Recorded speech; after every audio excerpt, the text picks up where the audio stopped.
Yeah. Mask of Zorro. Yeah. Okay. Yeah. Oh, yeah. Oh, yeah. I don't know why we're doing this. Is this the episode now? Or are we Sure. already in the episode? Why not? Why not? I don't even know what made us start doing this stupid ass bit. I just did it on a stream one time. I just went, oh, yeah. I don't know. I used to do it with our boy. Remember Derek Weil from film school? Yes, I do. Derek's the best. I used to, I don't know what it is, but there was a moment where we were talking about some other student being a snivelly little baby, and he did this sound. He was like, oh. It just became the thing. It just killed you. Yeah, and it just became a thing for 10 years. It's been a wonderful 10 years since he made that joke. Funny sounds, man. Funny sounds. Yeah, they still work. Timeless. By the way, speaking of timeless tales. So did you like that? Did you like that transition? Holy shit. I was going to say, I was going to do the segue if you weren't, so.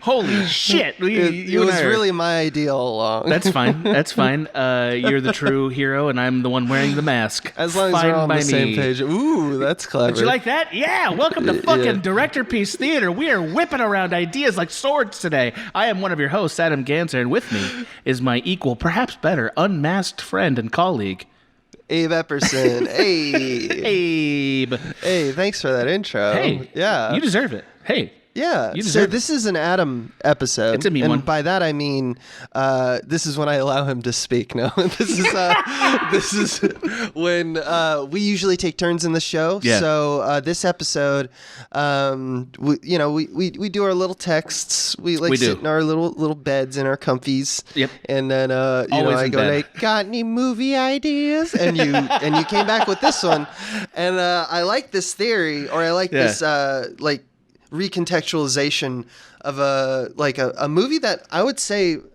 in large part is mostly kind of left the radar of people. Yeah, totally. You know? That's what made me so like I certainly a lot of our fans will have seen an episode about exactly this movie on our sister channel Gamefully Unemployed, because Dave is an evil goblin.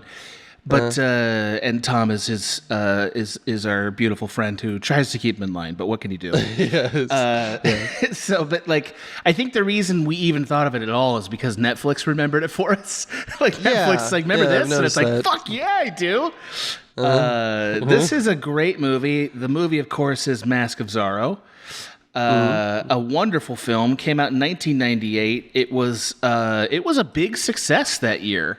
It wasn't the most successful movie that year. I think it was Armageddon in 1998. I'm not sure. That would make a lot of sense. Yeah. I don't know what was released first that year. But it was released 2 weeks before. Armageddon was released 2 weeks before Mask of Zorro. Oh, wow. Yes. Oh, wow. Providing a very interesting contrast in movies. But yeah, I wanted to talk about Mask of Zorro because Mask of Zorro is sort of a beloved movie. Wouldn't you agree? Like, it's kind of a beloved movie. Yeah, I mean, it launched some careers. Yes. It basically solidified that Antonia Banderas is kind of awesome. Yes. It was a lot of fun in terms of like the swashbuckling genre. Absolutely. I'd say it's beloved in those respects, definitely. And I think, you can't underestimate the impact that Catherine Zeta-Jones had on everyone ages 18 to 35. Sure. She just annihilated everyone the minute she popped on screen. And this was her big debut. Chemistry, and they're both fucking gorgeous. Yes. It's almost as like a person who's like normal looking. Right. It's offensive. Right, exactly. They are so beautiful.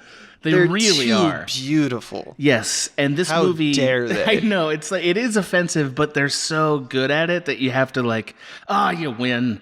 Like that's how I feel about them. We love you. I know exactly. So keep making pitches. Abe, you're perfectly setting up my episode. I really appreciate it. You're welcome, man. Yeah, you're really doing it. So what I wanted to say about this movie is that Mask of Zorro represents kind of a late stage old school Hollywood picture. And by that I mean that it represents an old way of doing filmmaking in sort of an old, outdated genre. and is actually a great example of what makes that kind of filmmaking good and what makes it bad. So we're going to talk about sort of how it stacks up in sort of old school Hollywood filmmaking tricks and some of the underlying casting and financial decisions. And you will see what it means to make an old school Hollywood picture. And that's what we're going to talk about today. So strap on your mask, I guess, you know? Yeah. Oh, hell yeah. Oh, fuck yeah. Mask already. I think you run this thing how you want to, but my first question would be, what is the difference in your mind between the two types of movies? Yeah, great. So, I wouldn't know. I don't even know if it's two. I just think, Mask of Zorro is an action movie. That's like the first and foremost thing we all understand about it, is it fits very neatly into the action genre, but it fits into the action genre in a time when the action genre had gone through very dramatic changes and was about to go through even more dramatic changes. So 1998 is after the films, basically like a surge of what you might call disaster movies or like sort of epic blockbuster movies, like Independence Day or Volcano or Armageddon a few weeks before, or Dante's Peak, or just a bunch of these massive movies. I believe it's the same year as Godzilla, which was another disaster movie. And those movies had really sort of taken over what we thought of as an action picture at the time. And in some ways still sort of occupy a place in our landscape as an action movie.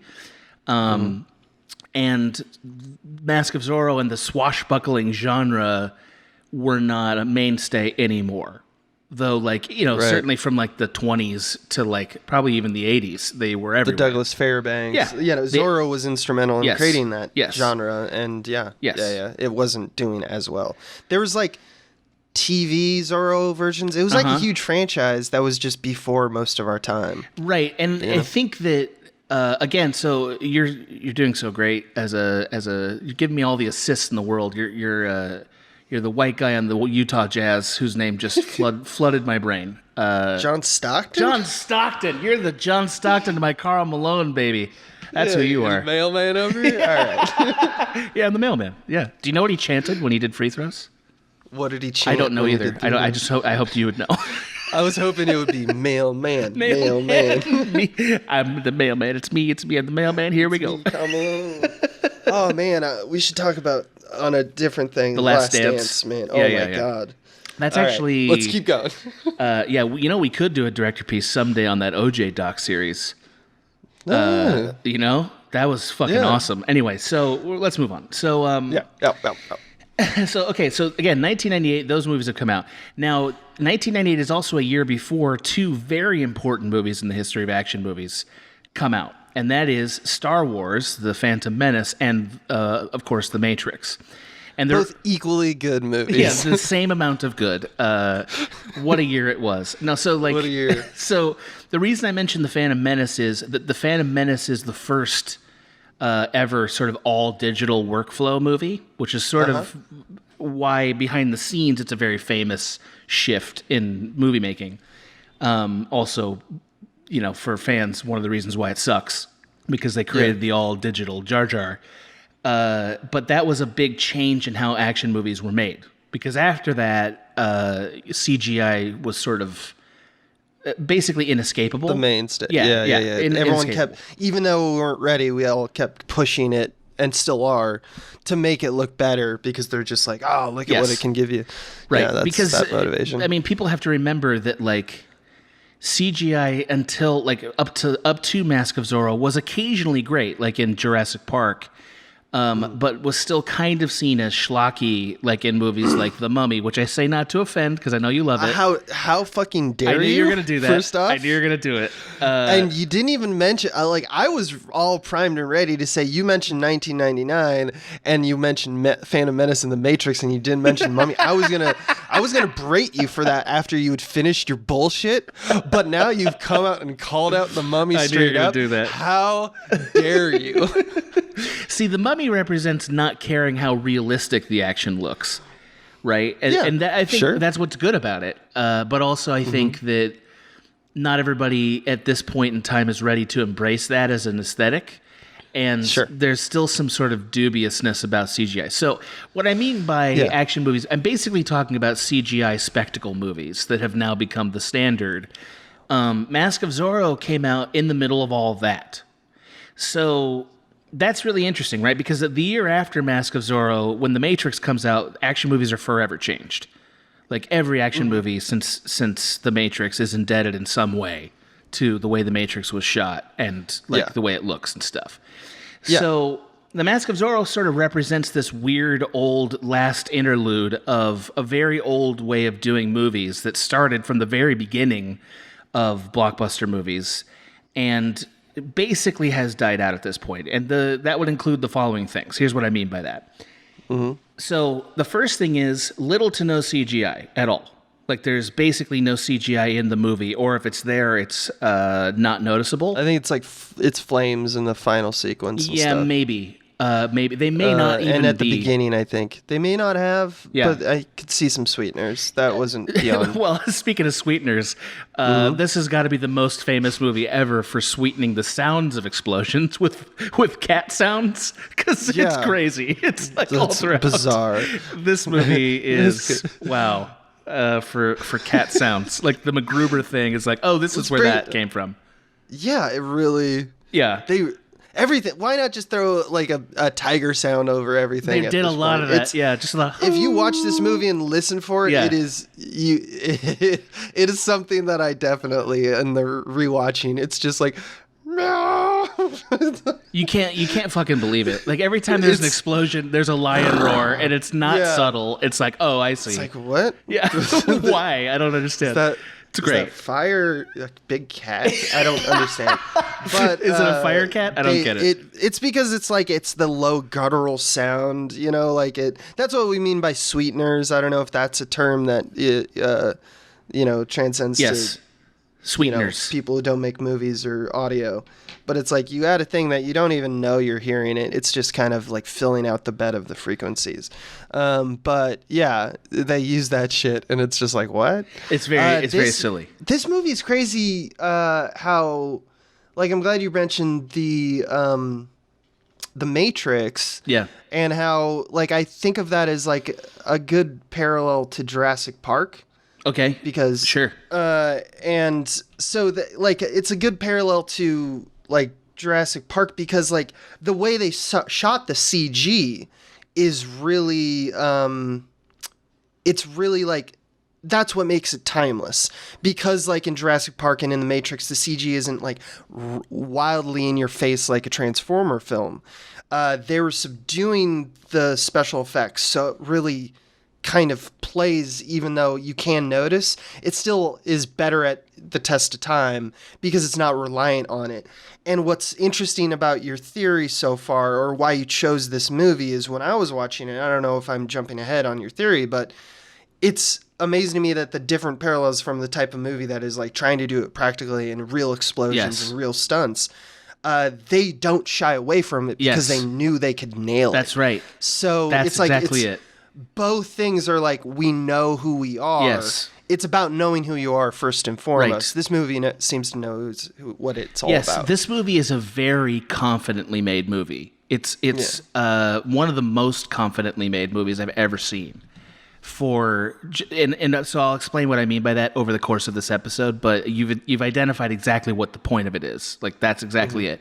So just to fully list out the things that make this not a Hollywood makes it an old school Hollywood blockbuster. So little to no CGI. Most of the big scenes are built around gigantic set pieces, which is like a really old Hollywood practice. That's where the money goes. Yes, the money goes into big giant set pieces and sets that are either found and dressed or built. It's shot mostly on location or in studios on location. So in this case, this movie was shot in Mexico City. And it also represents a return to a genre that was an old school genre that, again, it barely exists anymore. And that genre is the swashbuckling genre. Now, we certainly get entries into it after Mask of Zorro, like most notably the Pirates of the Caribbean movies. And then there was a bunch of these in the 90s that people forget about, like Three Musketeers was one, and like First Night and some others. First Night, baby. And First Night is, wow, Richard Gere and what a movie. So Julie Ormond, I want to say, was in that. So I would also say that the Tim Burton Batman movies are mildly swashbuckly. Because Batman the TV show is totally a swashbuckling movie. Like that's what it is. It's like a bunch of big fights and shitty stunts, but stunts. So, well, in terms of tone, I would say because it's like Princess Bride, right? Like the scene in Princess Bride where the two swordsmen meet for the first time at the top of the cliffs. Perfect. Like right. there's this fun little game, and I think what Goldman's doing there is he's playing with the idea of that trope. And you're definitely right that like swashbuckly, I think, is more than just like, I mean, it is a genre. It is all of like, okay, so it's pirate, it's like a rogue type, but it's more of like, what kind of fun are you asking your audience to be having?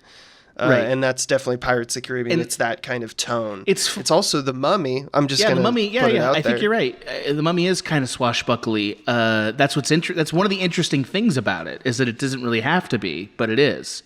I would call if I wanted to expand the definition of swashbuckly, I would say it means basically fighting in a theatrical context, usually in the past, and it's not a gun-based combat. Like there's no gun-based combat stuff for the most part. It's swords or it's fisticuffs. Like that's what it is. So, and again, this movie's coming out in the middle of a run of some of the most famous action movies ever made. Like the 90s have just movie after movie after movie that are basically seminal. So many. And so the movie has to be a very competent picture to be remembered. And so like that's what we're going to talk about, is sort of what makes it such a competent Hollywood movie. And then we will also talk about the ways in which the fact that it's an old school Hollywood movie hurts it. Okay, that's interesting. Yeah, because I think you have to sort of analyze both the strengths and weaknesses.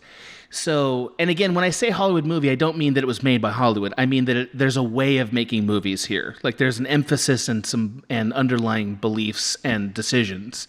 So one of the first ones... Are you saying for a blockbuster? Yes. Are you saying of movies of a certain tier of budget? Like, be specific. I would say it's an old school Hollywood movie as an action film, like a blockbuster action film, right? Action adventure, I think. Adventure, correct. Genre. Correct. It's old school in that way, right? And and again, it's not like this is the only movie Hollywood makes, but it is the movie that they learned to make a lot. They made a lot of these. It's also interesting because for the, to use the word blockbuster again, or like the Disneyfication of, movies as we're seeing right now, they're going over the same kind of trends that Universal and Paramount learned in the older days. And it does seem like we want to have an adventure movie. Adventure works across all demographics. So let's fucking go to town on that.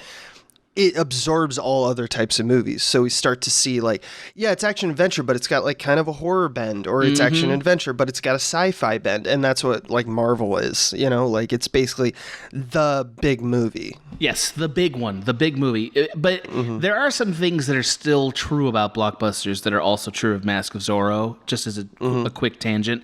Like one thing is, I would argue that most Hollywood blockbusters, even to this day, have a pretty uniform tone. And that tone is, aren't we having such a great time? Right. Like that's the tone of a Hollywood blockbuster. And it's basically been true for, 40 years. They're all kind of like that. They're all that. Yeah. So, and this movie is no exception to that. Anyway, so the first strength of Mask of Zorro is the scale of it. Now, when I say scale of it, I mean that they have gigantic set pieces in this movie. The first sequence and the last sequence take place in some of the most incredible locations you've ever seen in a movie. So, like, the first one is Anthony Hopkins as the old Zorro, is in a town square preventing an arbitrary execution. And the town square is full of, like, hundreds, maybe 1,000 people dressed in like, 1800s Mexican peasant outfits with like armed guards, and then Zorro's like literally dancing and swinging and stuff on the rooftops, and it feels like an Assassin's Creed. It's fantastic, it is amazing, and like that is a really old thing in movies. So like, it's, for context, like some of the most famous Hollywood epics ever were known for their set pieces, and that's like Ben-Hur, or like movies like The Ten Commandments. Like the money of those movies was spent on building a gigantic amphitheater, or building the flood, like building the Red Sea, and Mount Sinai. So like, that is not true of action movies after. It's not as true of movies after Mask of Zorro. So like a movie like The Matrix, for instance, there aren't really big set pieces. The set piece is the way it's done. Like the best big set piece in The Matrix is the shootout in that lobby of a building, right? And it's great. It's fucking amazing with the propeller heads music and everything. It's incredible. But like, it's not like the set itself is astounding. It's really just what happens. Yeah, it's the slow-mo and the way it's made. Wire work. Right, yeah. Or take like 300 as another very famous action movie after this. 300 doesn't have a great set piece. What it has is really cool cinematography, and like, putting it all the way on the other end of the scale, like let's take Phantom Menace, which has gigantic set pieces, but again, the best scenes in it, the best conflicts are really like the three guys with the lightsabers, or the more intimate moments, like the swashbuckly action stuff is sort of like, who remembers it really, Well, I mean, you're right, except for all the Jar Jar stuff. The Jar Jar stuff killed it. Everyone loved it. We all still love it. Did anybody ever define what those blue balls they're throwing at the stupid robots are? Yeah, Phantom Menace? That's George Lucas just telling us all, you don't get another Star Wars. This is what my sperm looks like, and he's throwing it at your faces. Fuck you all. It's a kid's movie. That's for children. Anyway, yeah, you're right. Yeah, when you're right, you're not a good kids movie either. All right, enough on Phantom Menace. So I'm done. That's fair with that one. So again, and the reason that the Matrix, the reason that the Matrix doesn't have big set pieces, because it's not like they don't want to have them. It's because the cost associated with the CGI is prohibitive. Like, they can't do CGI and have gigantic set pieces in the Matrix. If you want evidence of that, watch Matrix Reloaded, where they tried to have a gigantic fight in the park and it didn't look great. So that's one of the things about CGI filmmaking at the time, is it wasn't advanced enough to do big set pieces. So there's that. And that's like kind of a consequence of like how, like, when you're building a production team, you're like building a fortress, right? Yes. And it's like, it's going to have its weaknesses, it's going to have its strengths. Right. But what you're going to do is like, it's got to come up against reality and like the elements, literally, sometimes. And like, so you want to be braced for that impact.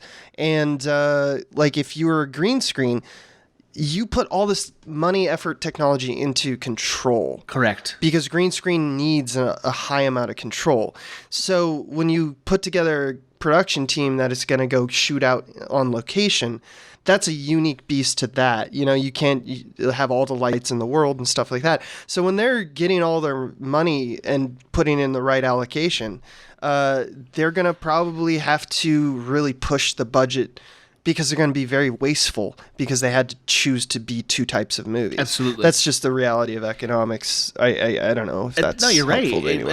You're absolutely right. Like, the way you're saying it is perfect. Like, a fortress is not built like as a template. A fortress is a strategy. It's a specific way of doing defense. Right. And that's what every movie is. Like, every movie is a specific strategy. Like, these are going to be our things that we're going to invest money in, and these are the things we're not going to invest money in. Right, like, again, so I think the best contrast I can think of is one of the best action movies ever made is Jurassic Park, right? And I'm going to use action kind of loosely there.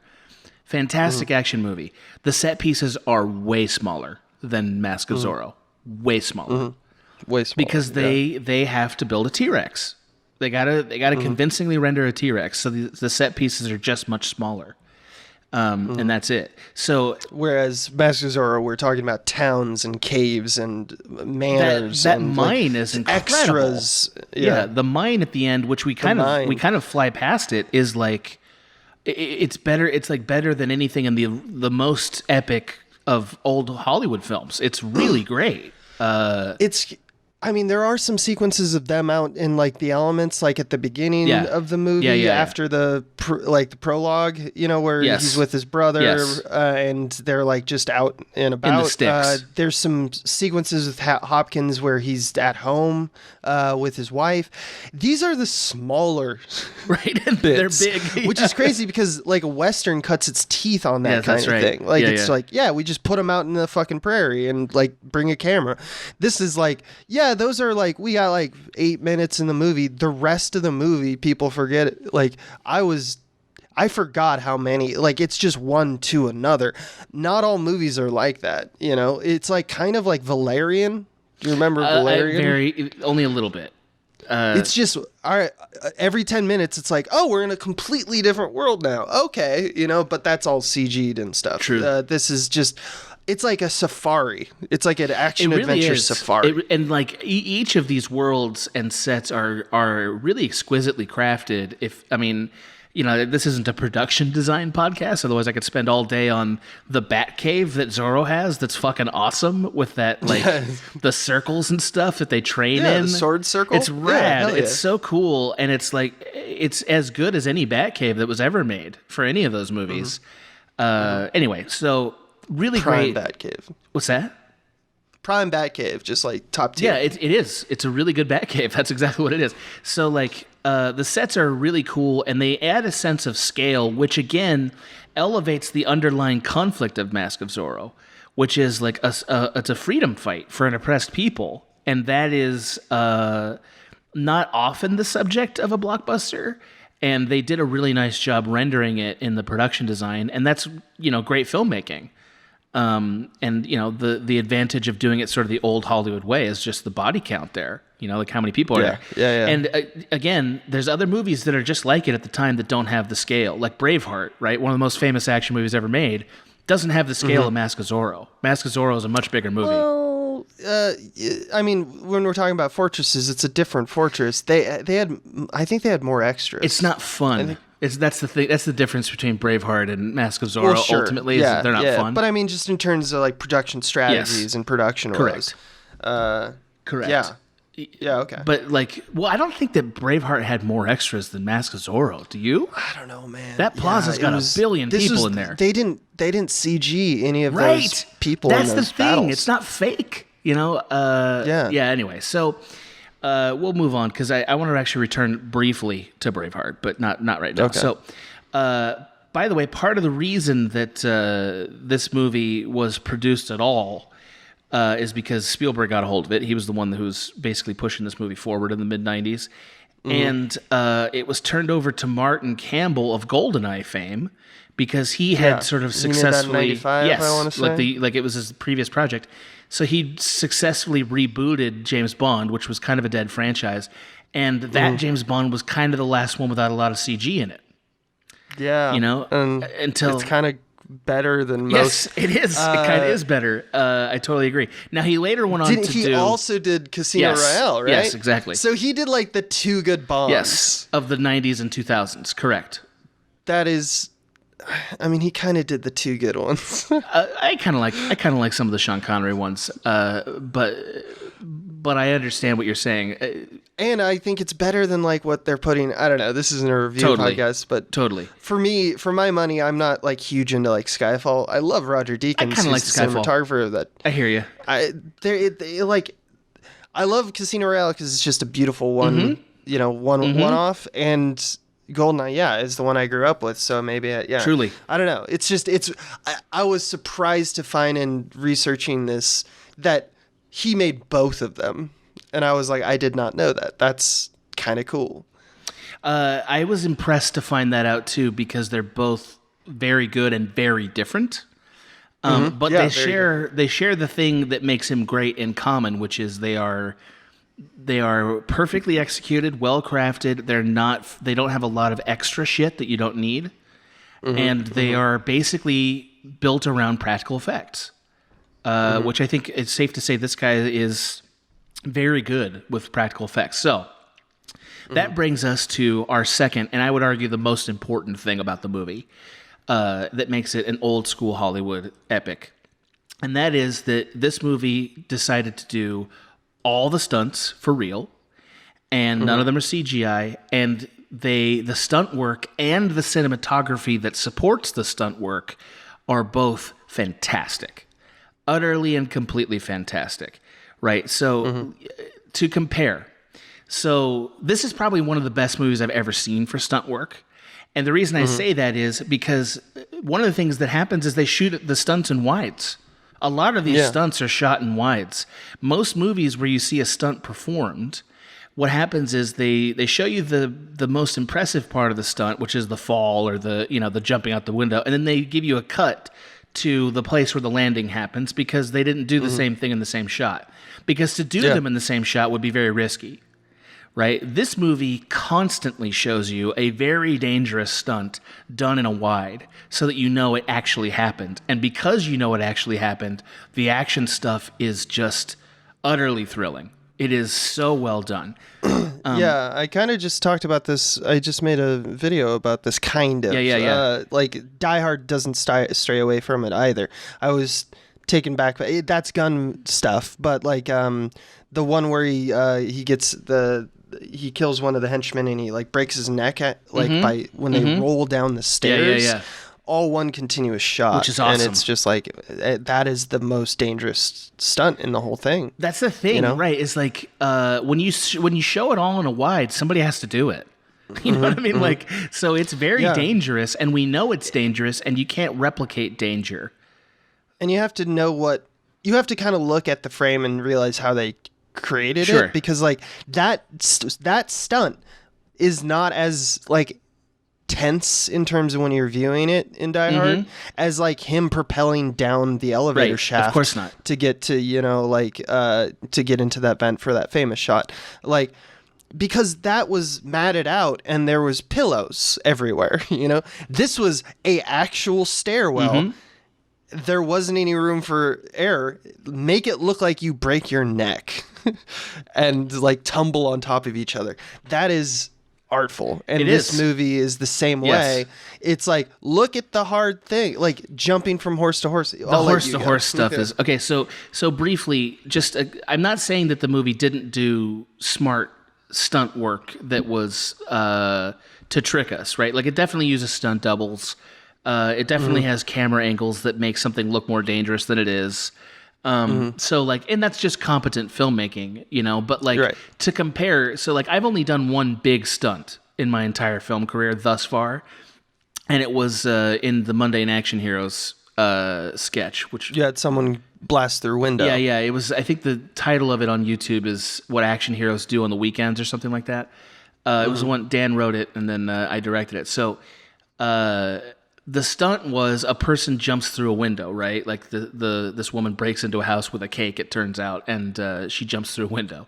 So like I did what most filmmakers would do, which is I'm like, okay, I need like 3 or 4 cameras to sell the stunt so that I can get it into pieces and sell you all the thrilling angles of it. I shot it the way The Matrix shoots stunts.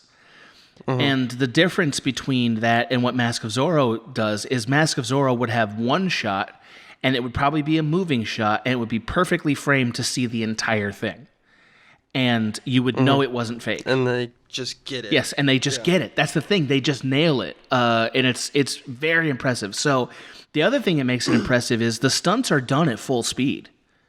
Like, they're not slowed down. There's not a lot of speed ramping here, which, by the way, speed ramping is when you shoot something slower than it actually looks, and then you ramp it up in post so that it looks faster than it is. There's not a lot of that. A lot of martial arts movies. Yeah, a lot of martial arts to it. There's not a lot of that because the shots are planned in such a way that they kind of have that Spielberg quality of like connecting 2 pieces together with a move.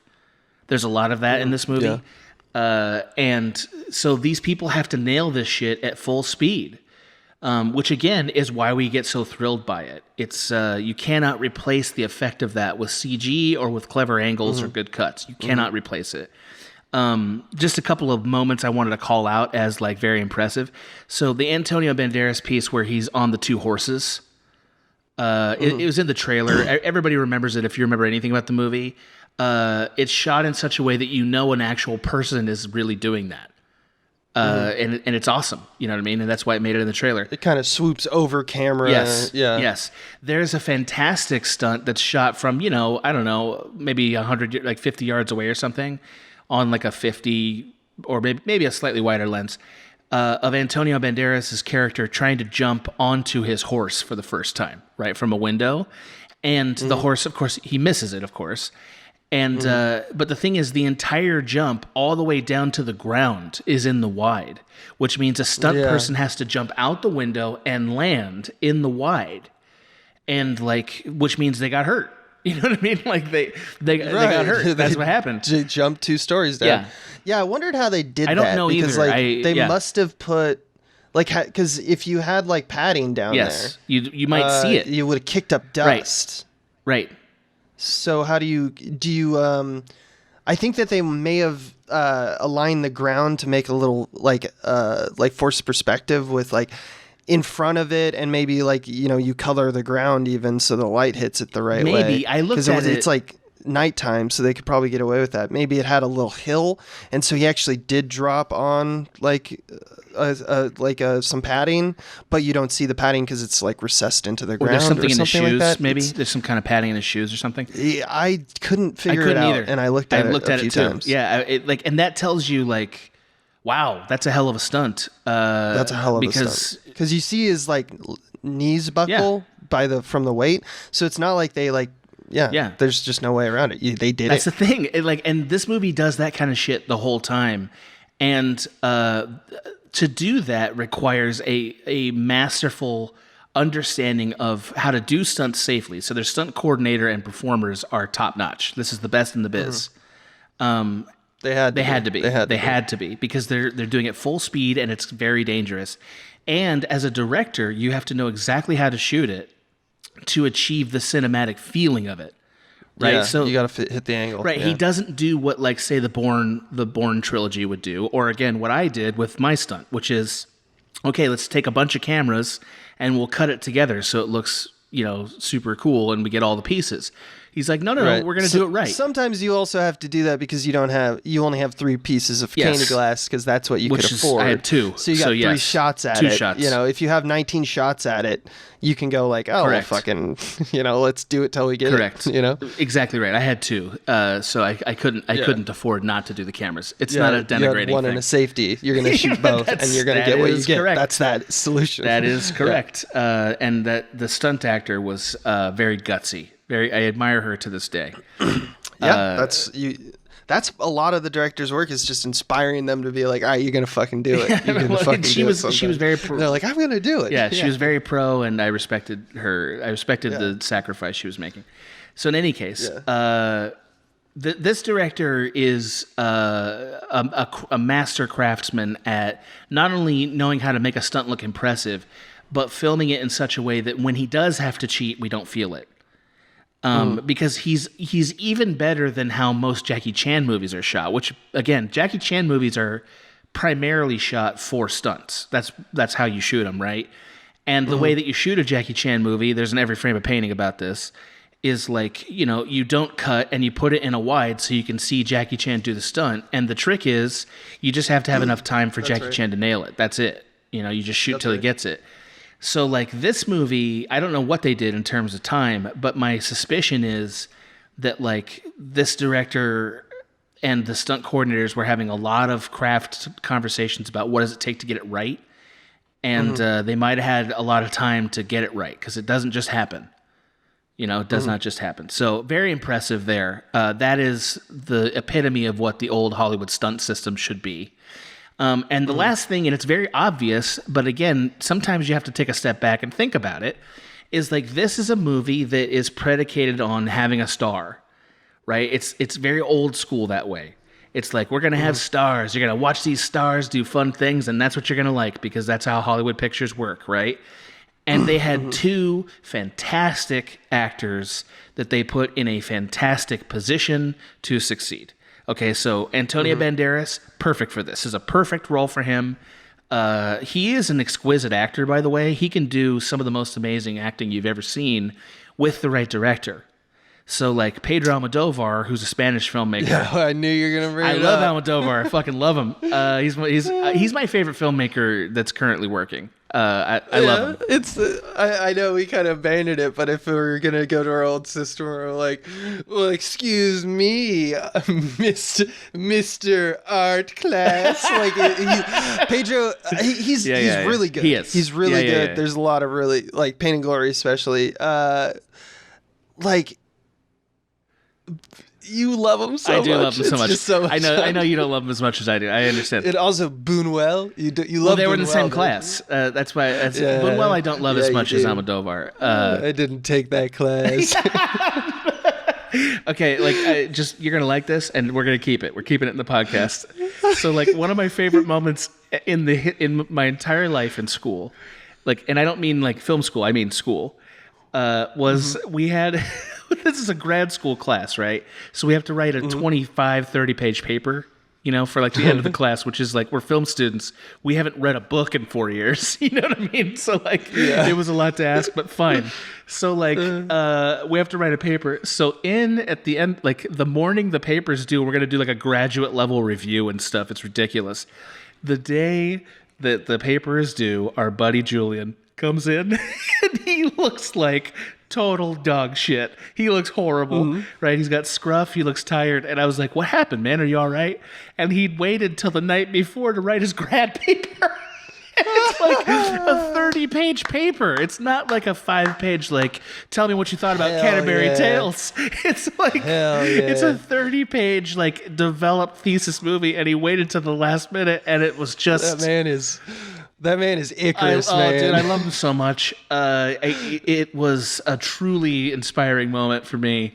He has a special place in my heart forever for that moment. He's MVP. Yeah. In a lot of ways.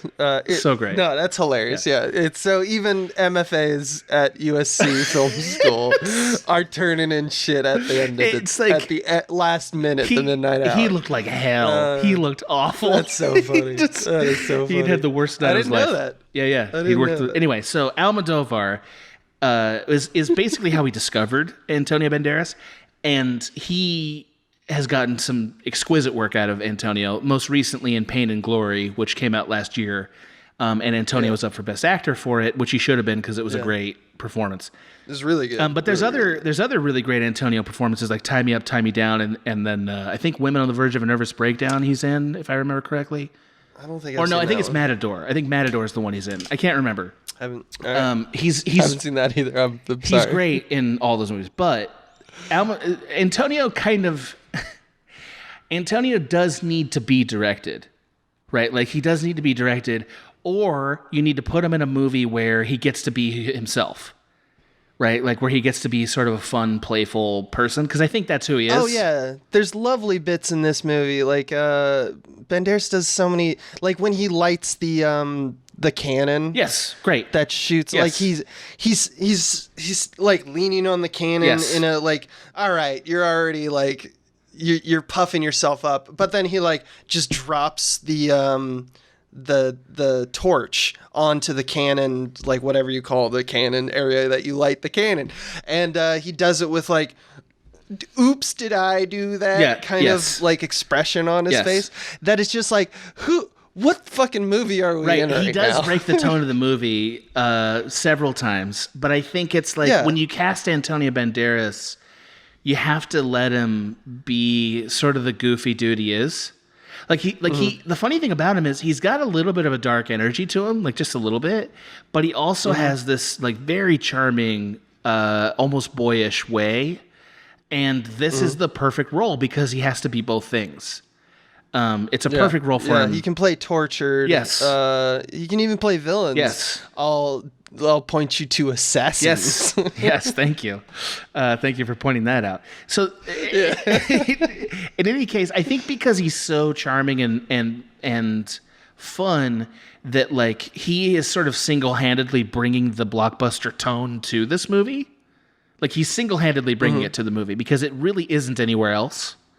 And if you watch the trailer to the movie from like the 90s, by the way, the trailer is very heart pumping. It's like, whoa, this trailer looks awesome. Although it's corny. He is definitely, like, his funny thing is definitely front and center in the trailer. It's like, it's stunts plus his sense of humor. That's the movie. Plus one other thing that we're going to talk about in a minute. So, okay. And that minute is now, because the next thing I was going to talk about I was going to say, what else you got? Catherine Zeta-Jones is truly... This is her breakout, right? This is A Star is Born. Like, this movie, she was rocketed to leading lady status because she crushes this movie. I don't know why they didn't find her a year before. I don't either. Because she was in a little film called The Phantom. And boy, oh boy, she kills it. Yeah. I would say the funny thing about her is it's Billy Zane. Thank you, Abe. You're just whipping your way into our hearts right now. Yeah, swinging in and out. All right, yeah, she's in that. I think that's what got her this role. Sure. Sure. But I again, I don't even know necessarily that I think she's even that good in this movie as an actor. But I thought she's pretty good. I thought she is. She brought more. Supremely likable. Like, she is so fun and so exciting and just lights the screen up. And it's not just looks; it's a charisma. You know what I mean? Like, she has a real charisma, but she's not always like on point with all the emotions. Like, there's definitely moments she's like having a good time in the movie. Fine. There's one moment where when they do their tango at the thank you for bringing manor. That up. Yes, and he throws her under the bus and says that, like, she's very spirited, which is just like, in this time, it's like, you calling my daughter a slut is basically what you're doing. But because they're all aristocrats, like, shit doesn't matter, I guess, and everything's all male all the time. So they're like, thank you for putting it so delicately. That's such a bullshit thing. And she huffs and puffs away. A little bit. Which is what she should do, showing, like, kind of the strength behind the character. But I wouldn't say that, like, Catherine Zeta-Jones necessarily, like, she could have gone for it a little bit more and been like, you going to say that shit right now? You know, like, she could have done that. It's hard more. to know. It's hard to know what they were going for. But they're definitely in between moments in cinema history. Like, she's supposed to be an object to be desired and fought over. Right. But she's that's what bothers me about it. Because I don't want to even, like, rain it on her. It's like, it's the writing. It's the studio filmmaking, and we're going to get to it. It's the weird setup that we have that boys should be charismatic and women have a way to be charismatic. Correct. You know, like, it's correct. It's which very is weird. Old school Hollywood, and a thing we're going to talk about in a minute. And in her ability to play that role and, like, within the system is, you know, that's pretty daunting. Like, that's a daunting task, and I think she's up to the task. Totally. Her career is proved. Totally. She's only had a few very memorable acting moments. Like, not very many. I would say, like, she was memorable in Traffic. She was memorable in the list goes thin. But she was in a bunch of movies where she was fun, like Ocean's 12 and Entrapment and, you know, a bunch of other movies. But, like, she's never had, like, that moment where it's like, wow, what an actress. And it doesn't matter because I thought she was pretty good in Chicago. Oh, Chicago, I yes, also there you go. didn't like Chicago. Yeah, there you go. I also thought she was very good in Intolerable Cruelty. Yes. Which is Coen's brothers. Sure. So that everyone's shining. So, like, the sharp pen of the Coen brothers makes everyone better. She was up to the task, but, like, you know, it's also not one of their best movies because, like, the two leading people who, like, everything comes out of are really fun, but it just doesn't feel like a Coen. I don't know. I don't need to make this about Coen brothers. I always want to talk about Coen brothers. I don't blame you because she does it. She is an interesting actress because she was the hottest thing in the world. She's kind of disappeared in the last, like, 10 years, which is a shame. But boy, did she come scorching into our brains in this movie. So the thing that makes this old school Hollywood, it's not because they got a good actress. It's not that. It's that they were like, okay, we have these two stars that we're going to showcase. Let's build a scene. Let's build two scenes where they get to be really sexy together. right? Like that's such an old Hollywood thing to do, and they have and they had two of them, and we didn't really need either one of them, right? But they're totally unnecessary to the plot. They're very much a like flourish, if you will, the equivalent of pulling a rose from between your fingers. That's exactly what they are doing. So like they have a dance sequence and then they have a dance fight sequence. Both of them are fucking awesome. They're both great. They're both very satisfying in like an old school primal movie way, where it's just like, I love watching them dance. They're just having such a great time. They're really going for it, and they look great doing it. Yeah. And that dance, you know what it reminds me of a lot is that it's one of that like on-screen chemistries that just works. Yes, exactly. Like Mr. and Mrs. Smith. Yes, exactly. Have you seen That's that? another good example. You know, obviously they're literally like fucking out in the trailer, probably. You know, like because that's where Brad Pitt and Angelina Jolie got together because of that. Yeah, they met there.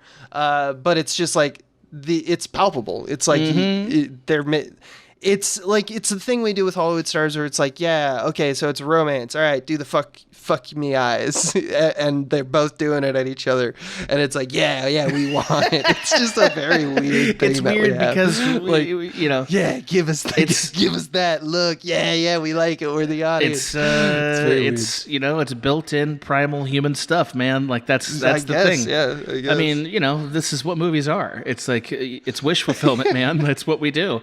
But like, this is a great example of why we do it, because both scenes are very fun and they are perfect showcases for the actors, and they are they're extremely memorable, and they're satisfying in a way that these movies are supposed to be. Most movies never actually achieve the goal of scenes like this, which is like, yeah, this is rad.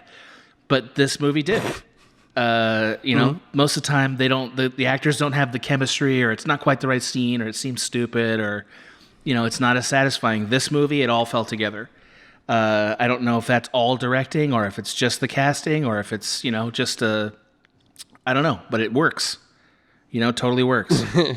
It works. I also think it's because they're having fun. Like they both seem to be having just a great time while they're doing it. Yeah. You know, like I mean you can tell from the other performances they seem to have a lot more fun on this one. Yes, maybe that's what it is. Maybe that's the thing. Is like in other movies, it's tough to recreate. Yeah, that exactly. Out of thin air, that's the thing. You know? It has to actually happen on the set. It's the oldest school thing there is. It has to really be there. Just like the stunts have to really be there, and this movie got all that. You know, it happened. So okay, and so a couple things I wanted to mention, since this is director piece and not just like you know, studio piece theater. Sometimes when you are making a movie that's not like it's not about getting the period right, or it's not about authenticity, but it's really about like showcasing personalities. You have to find ways to like let the actors be who they are, even if it's not the best thing dramatically. And that is I'm making the argument that most of the things that Antonio does, and some of the things that Catherine Zeta-Jones does, are the director sort of knowing what he has and working with the actors to be themselves, and not necessarily to be Zorro or like the daughter of Zorro. You know what I mean? Like I think the director's holding that with a kind of a loose hand, because he understands, like, look, this is about making the actors look like they're having a good time and like look, you know, sexy and daring and all that stuff. And like, I don't want to burden it too much with making sure the Mexican Civil War stuff is done correctly. Which on the one hand sucks, but on the other hand delivers the action thing we're looking for. So like, again, it's not, this is what you need, like casting a Tom Cruise type for, like somebody who just brings a given. And as a director, your job is to make sure that they're on the rails, that they're not making bad decisions and going off the rails, and that you're giving them enough space to be themselves. And like, as guys, you and I have both directed comedy for a very long time, and directing comedy is very similar to that, because when you're directing comedians, they're the funny thing. So like, it's not about, they're the set piece. It's not about like, hey man, we need to really get the office workerness through here. It's about what is the thing that makes. Sometimes that's sometimes the joke. it's I don't know. right. But yeah. Right, but 90% of the time, it's funny face. Get it on Let's camera. get the funny reaction, that's comedy for a lot of things. Right, and your job as a director is to be a brainstorm assistant with the actor about what are the range of choices that we have, and like, is this working? Like, that's your job, right? It's not necessarily to like, listen, Cody, I don't know for sure that this is what Wampus would say. Let's remember he's, been a space prince for years and years. You know what I mean? That doesn't make sense. Like, why would Cody do that? You know what I mean? It doesn't make any sense. Yeah. Whereas you just be like, all right, you're saying that line like a piece of shit, right? Right, yeah, right. And sometimes, once in a while, like one of my favorite moments actually with Cody, since I don't know why I brought him up, but directing Cody was when he was Wampus, because he was trying to find that character and like nail it down, and it was very fun. It was like there was a moment where he'd killed Mike, I want to say, with the Force or something. And so like the next scene is him saying that the Force isn't really a thing. And so he was doing a bunch of versions of it. He was being a real Stewie from Family Guy, and it was funny. And then I was like, hey, Cody, you just killed a guy. Right? And then he, of course, he loves it, right? Because it's hilarious. Like, this guy killing a guy is amazing. Yeah. And like, that's the kind of thing you do with a comedian, where I'm not creating the performance for him. You just throw something else I'm giving him something else. To make the new another take fresh. And I'm giving him another idea. Maybe that'll work in the edit, Like, and you kind of... That's what I think directing a movie star in an action movie really is sort of like... keeping them lively and fresh and engaged, but it's not like, listen, we really got to get all the nuances of the pain you've experienced. Like, this isn't The Irishman. You know what I mean? And that's like the fun work of the directing. Like, most of the work of directing is ensuring the amount of control and preparation necessary to allow for those time for those moments. Yes, totally agree. Okay, so now I'm going to speed through some of the problems that the old school way of doing things. You ready for that? Just a laundry list of this. It's a long list, but like, and I don't want to spend forever on why the movie sucks, but like, the Hollywood style, the old epic style creates some problems because there's a mindset attached to it. So the biggest problem with the movie, and I think everybody can see it from 10 miles away now in 2020, is Anthony Hopkins is cast as the original Anthony Hopkins Zorro. Is White Zorro? Yeah, and it's not just because he's white, although that is a huge problem. But sadly, Zorro had never been not white before Antonia Banderas. Yeah, Zorro is like the go-to figure for like tanning makeup and like straight up racism. Yeah, and it was usually Italians. It's like a whole hotbed of like. It's just so much to unpack. It's very crazy. Because it's like even your choices to not be racist are racist. Yes, totally. It's like keep going. I feel like you got more details for me. So like, one of the things I found interesting when I was researching the movie is like Anthony Hopkins was brought in to replace Sean Connery, which makes is in some ways an improvement. It's not better. It got a little better, but it's not like a good decision because Sean Connery was absolutely the wrong decision. He's not like he doesn't have Hopkins has the refined tone. Yes, but it's not like Connery's like a bastard. Like he's not refined. He's like kind of a thuggish figure. I agree with that, except for I mean, I guess James Bond, that's the thing. But James like Bond. even his James Bond is like kind of a rapscallion, and I guess that works for Zorro. But like this is like a particular Zorro that's at the end of his life, right? And so it's he would have some reservations about how he lived life. I don't know. It doesn't really work. It feels like a loud scream in the movie, and it's not because Anthony Hopkins doesn't perform well. He's good in the movie as an actor, except for his decision to go for vengeance feels very like I don't know if this guy would do that because he's so like because Anthony Hopkins is such a dense like Englishman as a person. Like he's so, like his feelings are so like walled behind society and stuff that like you feel like he's sort of thought his way through all these problems, and he's not going to try to steal his daughter back. And then he does, and you're like, really? Okay. Anyway, I just think that Anthony Hopkins, as good of an actor as he is, he does a fine job in the movie. He's such a good actor that he's like, I believe he could actually do the things that he's asked to do in the movie, and that says something. It's still just this way of thinking where it's like, look, you got to remember the name and the face. If you don't know who the name and the face is, you don't go to the movie. Doesn't matter what it's about. Doesn't matter who's in it. Or it doesn't matter even if we have better options for this. It doesn't matter. Anthony Hopkins gets asses in the seats. And it's not like this is the first or last movie to have that problem, but like it's really egregious compared to, you know, just so many other movies where they got it right. And they tried to get it right with their main cast. You know, Antonia Banderas and Catherine Zeta-Jones. I don't know if Catherine Zeta-Jones is Latin, right? I think she might be Welsh. I think she's. Yeah. I don't know. So maybe I guess with Antonia Banderas, they tried. I did look up though who the first Mexican or Hispanic Zorro was, and the earliest version I could find isn't. I mean, it's Antonio Banderas for the movies, but for TV, it's something else. But for TV, Henry Darrow was in the 90s, and that's the other thing is that he was Zorro in the 90s on a TV show, and he's Puerto Rican. Henry Darrow's name is not Henry Darrow. You know, he changed his name to be more white. Oh, sure, so right, it's like, right. Oh, I see. They're getting you at all sides. You got it on both ends. Yeah, it's really dumb. Not only are you not going to get cast in the movie that, frankly, ought to always be cast by, because he's like a Mexican figure. He's a Mexican lore, you know, like, not only is he not Hispanic, like there were Mexican films of it, you know, it's just like Hollywood's version of it. Right. That even if we're gonna like have you be a part of this culture that is Hollywood, change your fucking name though. Right, because that's like, the only way people will watch it. And like I'm not saying that it doesn't bear discussing. It does.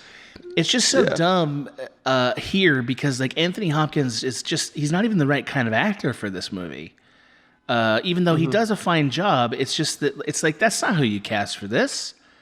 Antonio Banderas is right on point, and that's why, you know, it's just so weird. And anyway, so again, this decision is not just bad because of representation, although that's a good enough reason to be upset about it. It's also bad because it creates narrative problems. So like the fact that we cast Anthony Hopkins means we have to write this long arc for him, and so ultimately Antonio Banderas isn't really the protagonist of the film. Like Anthony Hopkins is the protagonist of the film. I wonder when you mentioned that. He's the one with the actual screenwriting. Yes, he's the one with the emotional arc. We do follow Banderas more time. Yes, but like so, if like it's how you define protagonist, but he's the character that changes. But the funny thing is that like right, exactly, he's the hero. That's like that's the main definition of a protagonist. I think that if we're gonna have Martin Campbell in this room right now, he would be like, "Yeah, but Zorro. Like, didn't you watch the movie? Zorro's an idea. It's not a person. So Zorro is the. It's Zorro's the character. That doesn't work. I guess. But like that doesn't work. It doesn't work for real reasons. Well, for movie reasons either. It works for logical reasons, but not real reasons. I guess I don't even know if I agree with that. But so like again, if they had cast somebody who was lesser known to be Zorro.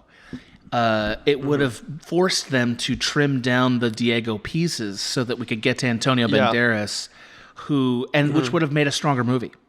It would have made a stronger movie.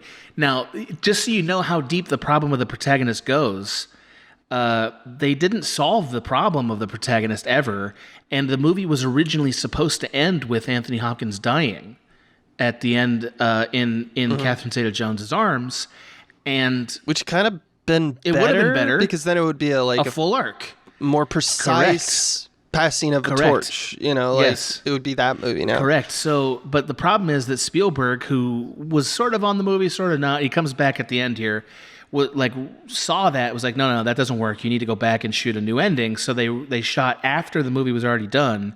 They shot Antonio and Catherine Zeta-Jones at home with a new baby as the ending, which doesn't offend me. It's just like, oh, so.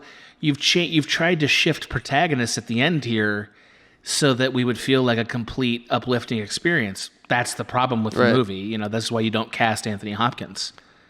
You know, like yeah, I think that's on a little bit on Spielberg personally. Sure. You know, like if there was ever a guy to know, like take a cultural dipstick and be able to tell us what audience likes, Spielberg's the guy. 100%. But I think that's a 100% not like no one has a crystal ball, not even Spielberg. And the fact that he's confidently making decisions that we should go with this like new ending with a new baby, you know, like, and saying that American audiences would like that better. I think that's. I don't know. I don't either because it's condescending, and I also don't like it. But like, you know, I'm not here to get out. It's arrogant. Frankly. I'm not here to get outraged at him about this. It's more just that like it's bad filmmaking, and he knows better.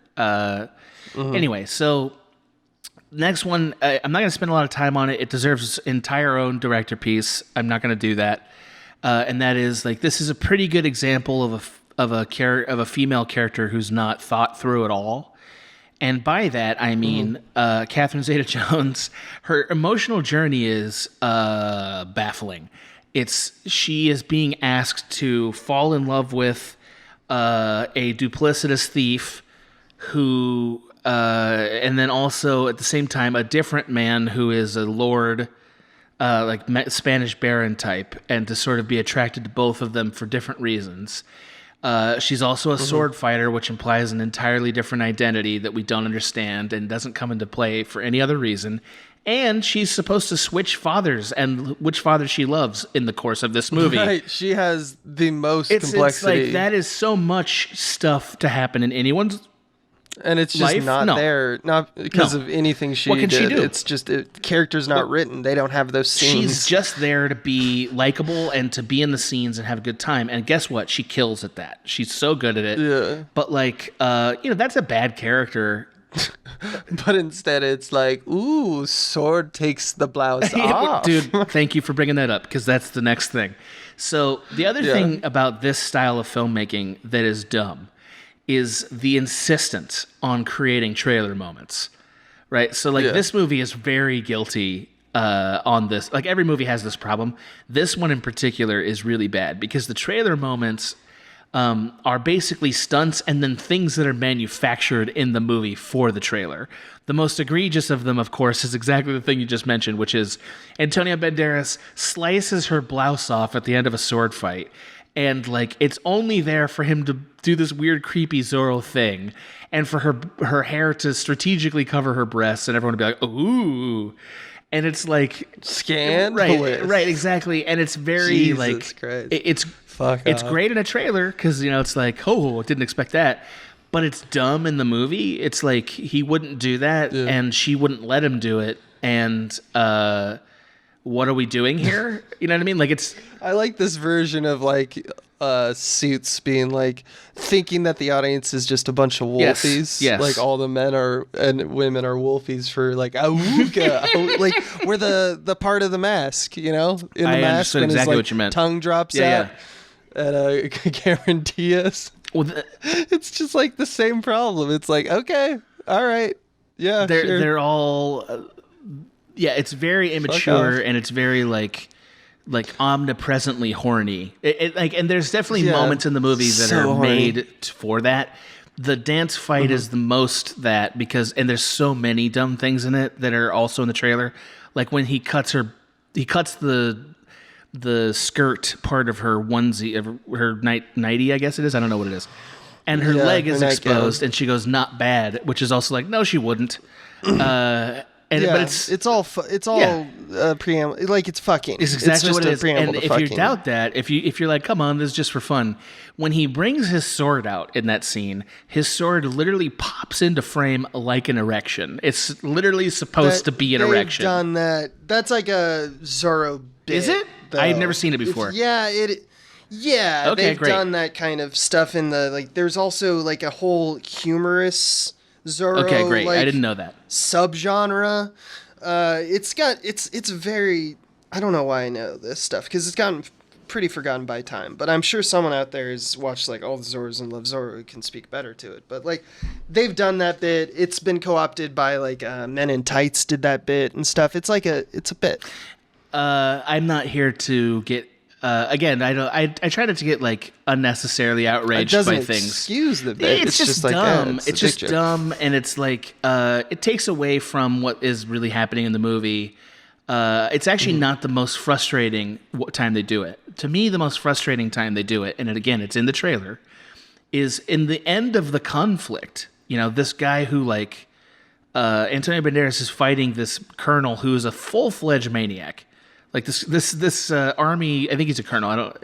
Is a full-fledged maniac. Yeah. Like he's trying to murder thousands of innocent. What's his name? Captain Turner. It's Captain Hairmane. I don't know what the fuck his real name is. Hairmane. His hair is because Captain Turner is the pirate. I don't know what his real name is. I'm calling him Captain Hairmane. I love that he just has his brother's head in a fucking jar. That's like psychopath shit.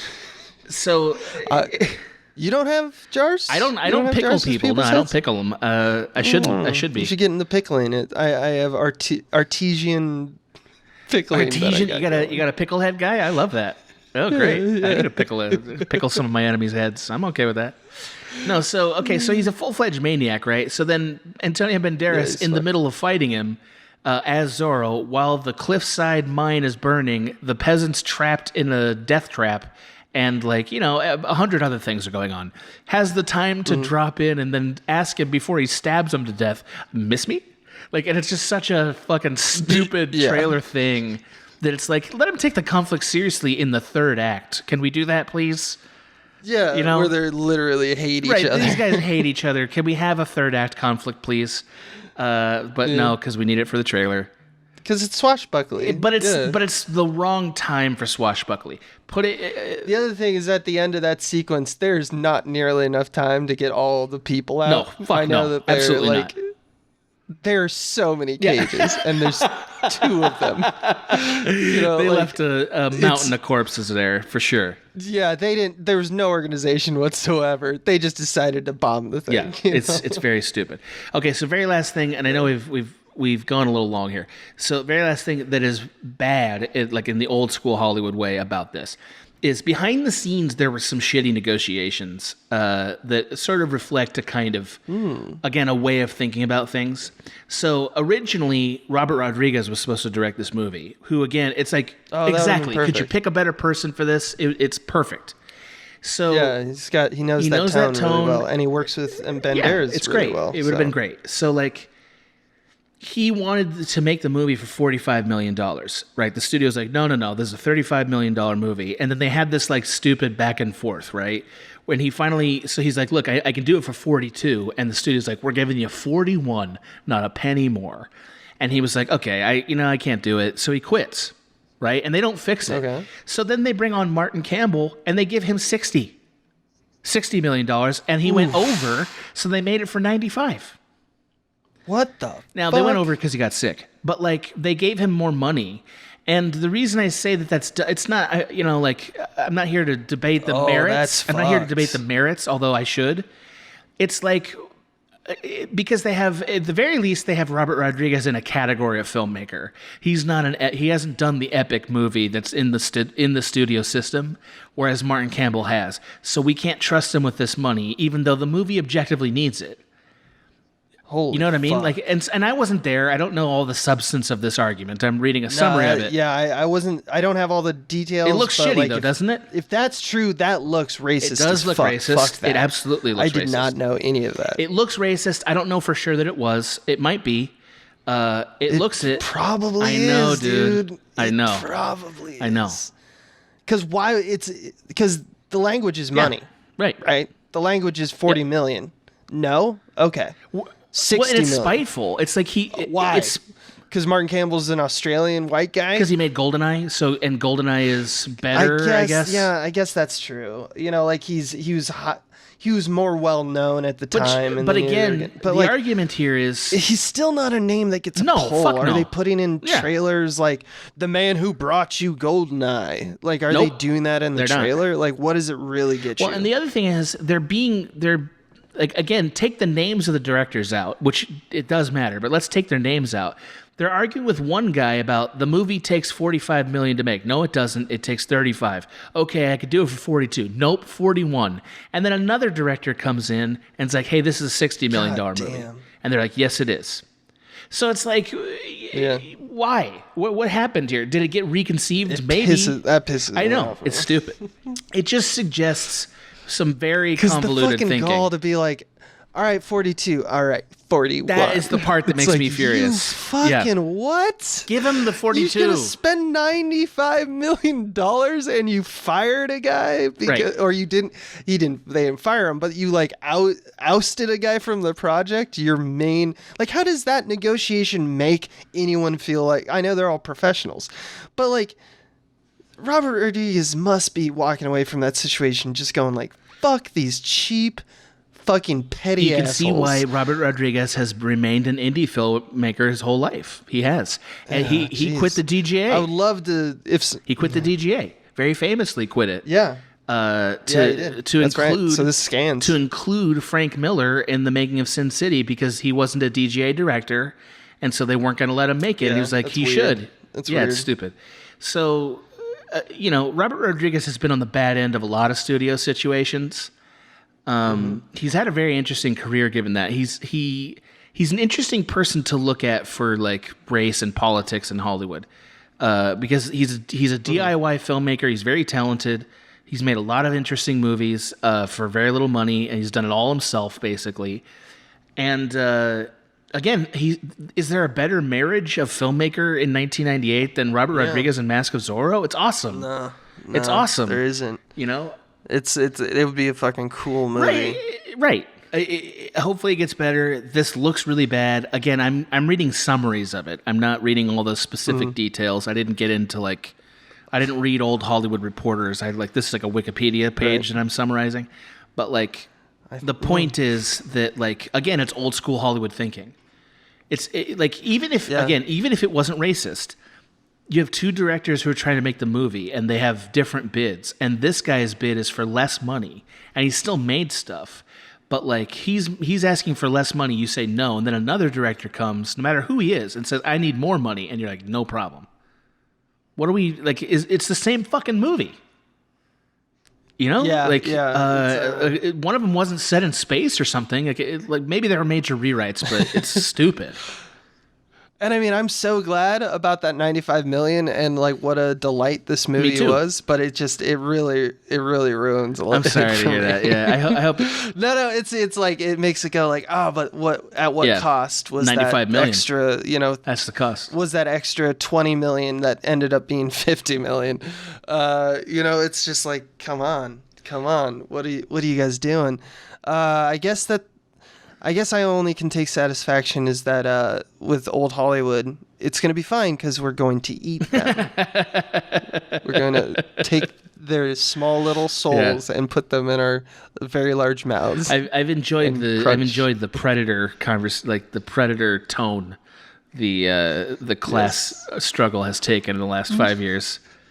It's dumb. I mean. It's dumb, and it makes you sad because it's just why? Well, because we all get into this business to make stuff we love and have a good time, and this movie's about that. And and then they're behind the scenes is all this bullshit, and you're like, come on. Anyway, what? So that's it. I love how you framed this. I love how you framed it because you're like, remember all this cool stuff? Remember that it's kind of not good? Remember this movie had a horrible history with its director? It's just I love that you just cut it down. Because you showed me exactly why I love the old Hollywood, what it's supposed to be, and when the illusion is working. And the veil of ignorance is on. Yeah. What it is. And then you just demystify. And let's not forget. And that is just, I can't think of a better narrative for this kind of movie. Definitely not for 2020. Exactly. Right, exactly. In this day and age, you kind of have to see both things. I like this deconstruction. Well, I enjoy sort of, as a director, seeing things for what they are. I don't think I have to say that the whole movie sucks in order to say some of the thinking behind it is really probably racist. Seems racist. It's certainly the effect of it is probably racist, and also just dumb and antiquated. And yet, the things about it that are good, I hope they still continue to exist in movies. You know, like I hope that we never lose the moment where we are using stunt people and shooting movies this well, and like we get those really refreshing, fun movies with stars in them. It's awesome. You know, like that's what movies are supposed to be. But you know, not for free. I think the love for those things will always keep them alive. So. I mean, it will be increasingly harder and harder to do.